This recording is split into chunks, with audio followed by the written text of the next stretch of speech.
Welcome back to L Formula for your daily dose of F1 news. Today we find out the real reason why Chrsitian Horner was fired from Red Bull. What are Christian's plans after Red Bull?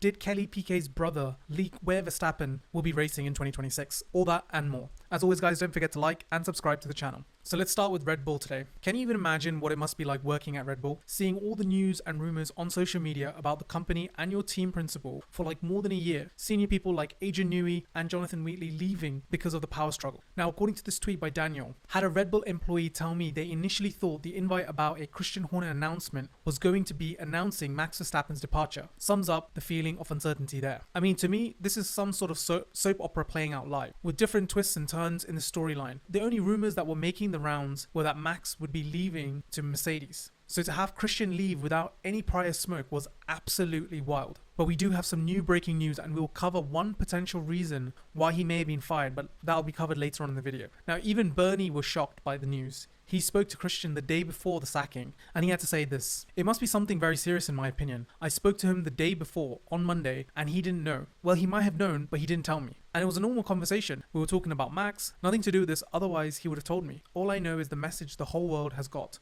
which is he's been fired, effectively immediately. It's the effective immediately I don't understand. Why would they ask him to leave with immediate effect? It's like he's murdered somebody. You can understand if you're going to fire someone, then you would have a chat before and you would come out with something like, we've agreed to part company or something." Ralf Schumacher had something to say on this situation.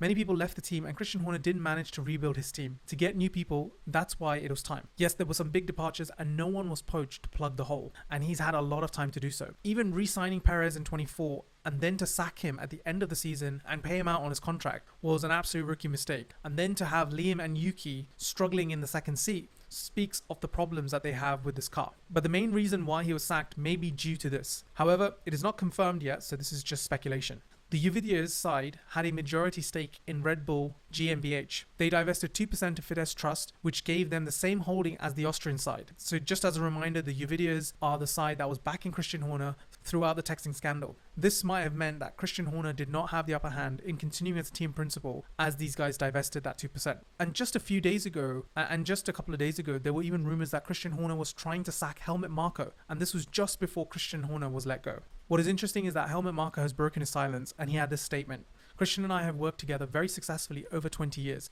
both in Formula 1 and Formula 3000. I would like to sincerely thank Christian for that. During this time, we were able to celebrate an incredible number of outstanding achievements. We helped develop 2 World Driver Champions and several Grand Prix winners. That has always been and still is the Red Bull way. As for the current sporting situation, there are still 12 races to go, and we will continue to fight for the Drivers' Championship as long as it is mathematically possible."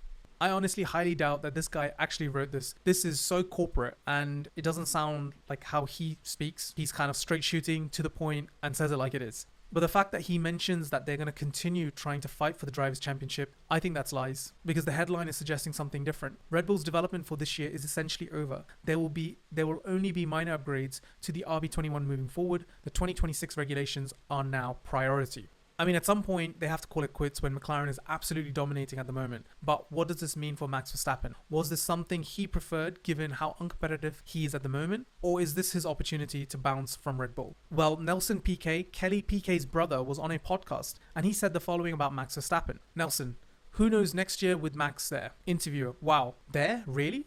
Nelson: "That they're talking, everybody knows, right? Just missing final contract details, but everyone knows that it's an option. They are talking." Interviewer: "In Silverstone, they asked Max if he was staying and he didn't reply yes or no, or it would be a sabbatical." Nelson: "I don't think so." Interviewer: "A German reporter pressed him on it if it would be a no. He wouldn't take a year off racing or Formula 1. He would have said he would be in Formula 1 in 2026. Nelson: "He will be. Until August, he needs to have made a decision. They will either get the final details right or not, but I think it would be pretty cool." Interviewer: "To switch or to stay?" Nelson: "To switch." Interviewer: "If he switches, what's the best scenario as a teammate, Russell or Antonelli?" Nelson: "If he goes, it'll definitely be Antonelli for sure." Wow, so Russell's definitely going to be kicked out despite his great performance this season.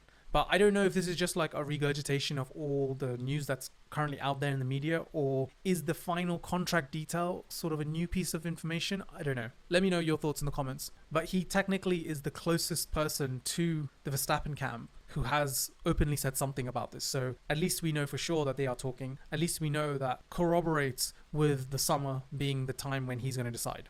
But who would have imagined that this would have been a potential timeline, especially after the 2021 season? Max to Mercedes and Horner and Hamilton at Ferrari. I mean, Team LH would probably need extra therapy if this becomes a reality.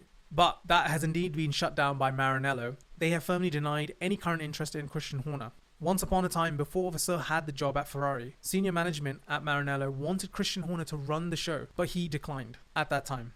But I don't think we can rule out Chrsitian Horner in the sport. He was probably paid very handsomely, and there are already rumours out there that he's in talks to acquire Alpine with a consortium of investors, and these plans are allegedly being made with Flavio Briatore. I mean, that would be the absolute ultimate comeback by a team principal, and also having ownership. Him and Toto would be the only two team principals. They would not be removable from their jobs if that were to happen. Now, this was a very interesting visual showing the race winners for 2024 versus 2025. Firstly, how impressive is that Max Verstappen won the 2024 season despite not having the fastest car for most of that season. In stark contrast, how good is the McLaren for this season? And I wonder if that's going to be a sea of orange for the remaining part of the 2025 season. And looking at the mid-season review for McLaren, Oscar Piastri has had the better season so far. He's had more wins, more poles, and a better qualifying head-to-head. Norris does have the momentum at the moment with 2 wins back-to-back, but the last one was kind of gifted to him by Oscar, or let's say the stewards. A couple more things before we finish off. Both drivers, Charles Leclerc and Lewis Hamilton, will be at Mugello for the suspension test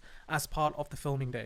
The suspension should hopefully unlock more potential and stability in that car for the rest of the season, and in particular make Hamilton more comfortable driving it. Apple are in talks to acquire the US streaming rights to Formula One following the success of their movie. I watched the movie and I thought it was probably the worst sports film I've ever watched in my life. I'll be making a video on that soon. Finally, James Vowles has a second child. Her name is Rachel. I wish both him and his partner the very best. Anyways, thanks for listening. That's all for today. Don't forget to like and subscribe.